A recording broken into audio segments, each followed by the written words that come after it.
Hello everyone, good morning. তোমরা সবাই কেমন আছো? আশা করি ভালো আছো, আমিও ভালো আছি। এই দেখো সকালটা শুরু করছি আজকে রান্না বসিয়ে দিয়েছি, ভাতও হয়ে গেছে, ভাতে ফেনা জড়াচ্ছি।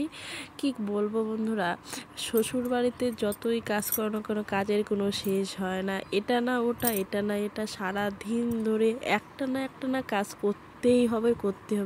তাও বলে শ্বশুরের মন পাবা না, বরের মন পাবা না, শাশুড়ির মন পাবা না, একটার পর এক কাজ লেগেই থাকে সারাদিন। এদিকে বাচ্চা, এদিকে দোকান, কি করব? একটা মহিলা কত দিক দিকে যাবে বলো তো গাইস?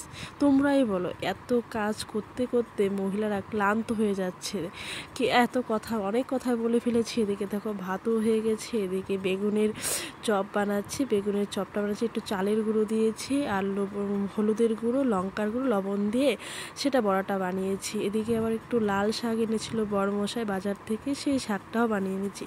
এদিকে দেখো খেতেও বসে পড়েছি সকালে সিদ্ধ ভাত দিয়ে। আমি বানিয়েছিলাম লাউ সিদ্ধ আর লাল ডাঁটা শাক আর বেগুনের চপ। দেখেছিলে বেগুনের চপ বানিয়েছিলাম, সেটা দিয়ে ভাত খাচ্ছিলাম।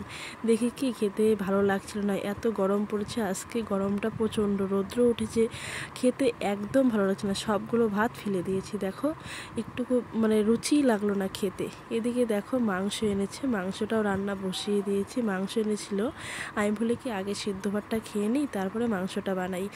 শরীরটা এত খারাপ লাগছিল আর এত রৌদ্র উঠেছিল আজকে, কি বলবো গাইস। শরীরটা খুব অসুস্থ বোধ লাগছিল। যেহেতু কি করব বলো, রান্না তো করতেই হবে না। দেখো এদিকে মাংসটা বসিয়ে দিয়ে এসে ছেলেকে দোকানের সামনে বসিয়ে খাওয়াচ্ছিলাম। এই যে রাস্তার পাশেই আমার দোকান, ওইখানে বসিয়ে খাওয়াচ্ছিলাম। ছেলে বড় দুষ্টু, এটা না ওটা, এটা না এটা, মাংস দাও, অল্প মাংস দিয়েছো, বেশি মাংস দিয়েছো। আমার ছেলে এত পাজি।